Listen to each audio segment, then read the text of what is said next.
I'm in your walls. I'm in your walls. I'm in your walls. Great. Now that I have your attention, today we're going to be rating every single crossover in BRAWLHALLA. For anyone watching in the future, I'm sorry I'm not psychic. And for the rest of us in the present, be a darling and glaze me in the comments, will ya? These videos take a while and every little helps. Okay, so it's not technically labeled as a crossover, but Rana Wu Shang is the first unofficial crossover, and I'm putting him on the list anyways, sue me. I think this skin is really underrated, and I was hoping with the release of Rivals of Aether 2, we'd get an actual crossover event with more legend skins and cosmetics. But it's a good job I didn't hold my breath. This is still a solid 6 out of 10 for me, even though it has none of the extras that other official crossovers have. Moving on to the real crossovers, we have Shovel Knight. I never played the original, so there's no nostalgia there for me, but I can't argue that they fit perfectly within the world of BRAWLHALLA. Orion mains get all of the love with possibly one of the best skins in this game, at least in my opinion, but none of the others are bad either. If I played Orion, I'd probably say 8 or 9, but I'd give it a solid 7 out of 10 for being the start of something huge for BRAWLHALLA. Rayman was the first legend release that I got to see, and I instantly fell in love with him. I can't argue that if anyone deserves an actual spot on the roster, it's Rayman. I never grew up with Rayman, so I'm no expert, but BMG did a great job adding Easter eggs and references, and I'm even a fan of the Kung Fu game mode. Barbara and Glowbox are also cool additions, so overall I'm going to give this one an 8 out of 10. It's a shame this wasn't the start of a trend. Hellboy is next, and to be honest, I'm not sure how I feel about this one. On one hand, I look at this crossover as sort of underrated, but on the other hand, when I think about what this event has to offer, I can see why it's forgotten about. None of the skins are really standout favorites, including Hellboy, which is already pretty similar to Devil Cross and Grogach, which, whereas it's technically the most affordable crossover, it has none of the special effects of the others, and is essentially a really expensive regular skin. I'll give it credit for Apocalypse, but overall I'm giving it a 5 out of 10. Okay, so if any crossover event deserves a part 2, it's Adventure Time. All of the characters are fan favorites, and to be honest, they could have chosen any 3 characters and it still would have been great. I personally think it's a shame that Marceline didn't make it into the game, but I'll do a separate video about what crossovers I want to see someday. Finn, Jake, and Princess Bubblegum all look great, so I'll give this one a 7 out of 10.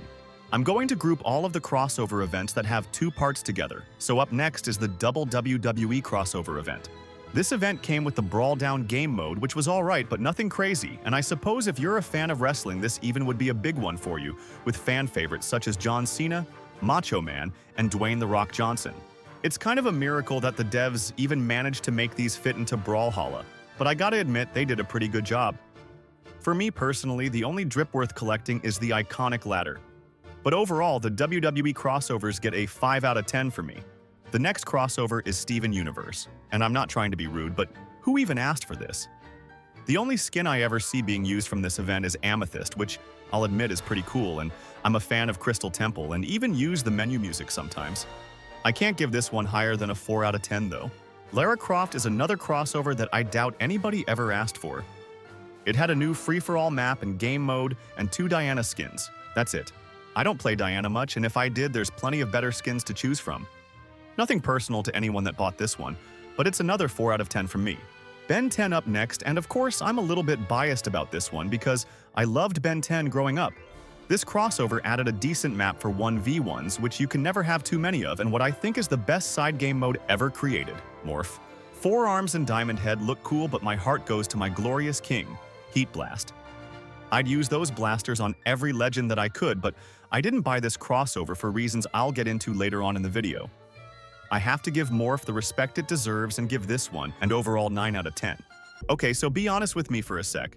Have any of you actually bought one of the Walking Dead skins? If you did, I'm willing to bet it was Negan, and you're probably already a Jaehyun main anyway. Apart from the Negan skin, I can't see any of the others being worth it, and the Walker Attack game mode is just as forgettable. Don't get me wrong, I love that they try, but this one fell short. The Walking Dead event gets a very generous 3 out of 10 from me. Now, Kung Fu Panda is a crossover that just makes sense. I kinda wish they ignored the tradition of 3 crossover skins just this once for each of the Furious 5, but Po, Tigress, and Tai Lung are great choices, and Master Shifu as the KO effect is a nice touch too. Like I said before, I'm all for the devs experimenting with casual game modes, but not all of them can be great. Spirit Realm is another decent map, so I can't complain overall. I'll give the Kung Fu Panda crossover a solid 8 out of 10. Then, in the crossover event right after they broke the tradition anyways and released all 4 Ninja Turtles together, which I'm obviously glad they did, you can't exactly just leave one of them out. All of the skins are for popular legends, but I barely see any of these being used in-game. Crew Battle's pretty cool, and honestly, why didn't they think of it sooner, and the map's not half bad either. Not much else to really say here, I'll give it a 5 out of 10. I'm a sucker for a fighting game within a fighting game, and this one was long overdue. I had a feeling this would happen when Petra was introduced with literally perfect copies of the Shoryuken and Hadouken. I'm not going to pretend like I've played it a lot, but I kind of like the Street Brawl game mode too. Suzaku Castle is one of the better maps added in these crossover events, and even the emotes are iconic. The Street Fighter characters are among some of the most popular crossovers I see, so I think people will agree with me when I say it's a 9 out of 10. The next event I'd say is pretty hit or miss, and definitely missed the mark for me. The G.I. Joe crossover consisted of 2 skins with Snake Eyes and Storm Shadow, the Showdown game mode, and a free-for-all map, but that's pretty much it.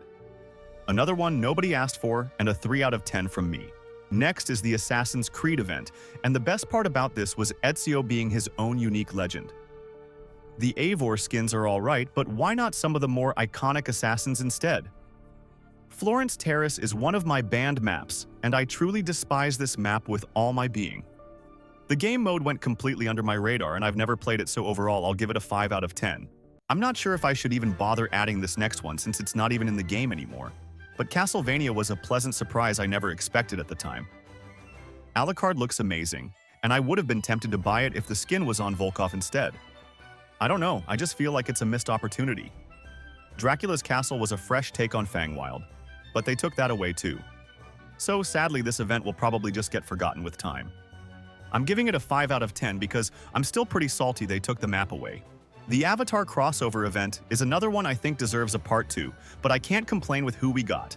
Toph, Aang, and Zuko all look amazing, and the Cabbage's KO effect was just perfect. Including Appa and Momo as sidekicks and emotes was also a pretty nice touch, I gotta admit. Western Air Temple is a pretty decent map, but I'm kinda over the soft platforms at this point. Overall, I'm giving the Avatar crossover a very solid 8 out of 10.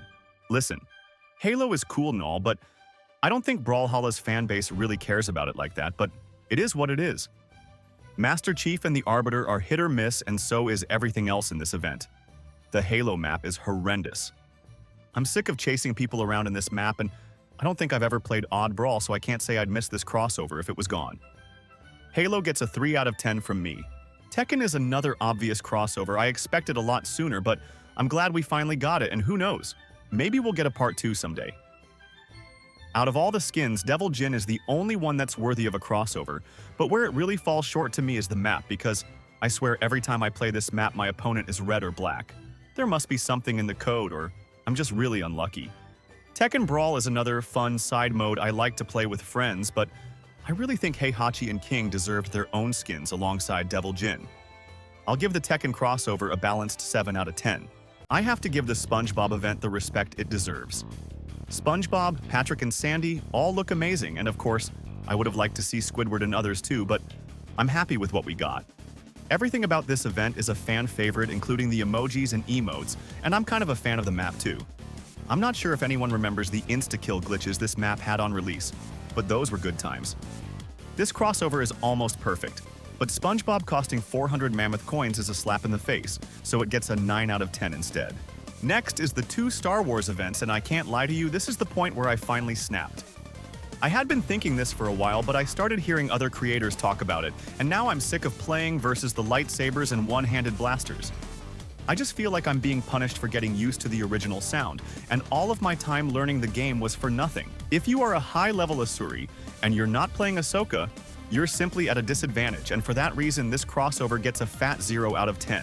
Borderlands is one of my favorite franchises of all time, and with the Borderlands movie and Fortnite event, I had a feeling this was coming. Part of me was glad it finally happened, but honestly, I'm underwhelmed. Don't get me wrong, I think the skins look great, but my favorites aren't there, and the skins don't mimic any of my mains anyway, so naturally I skipped this one. It had potential, but I'll give Borderlands a 6 out of 10. What can I say about the Mega Man event? His blaster's skin annoys me more than the lightsabers, so you already know where I'm going with this. 0 out of 10. Okay, so I can't just give all of the crossovers that have the new blasters animations a 0. And I used to play Destiny 2 back in the day, so I'll go easy on this last one. I have to admit, for something I wouldn't usually say fits into a game like BRAWLHALLA, they did a pretty good job. I can't tell who I'm playing against until the opponent picks up the weapon, and that's pretty annoying, so I'll be nice and give the Destiny crossover a modest 5 out of 10. So what do you guys agree with? What do you disagree with? If you made it this far, you might as well like and subscribe, and I'll see you in the next one.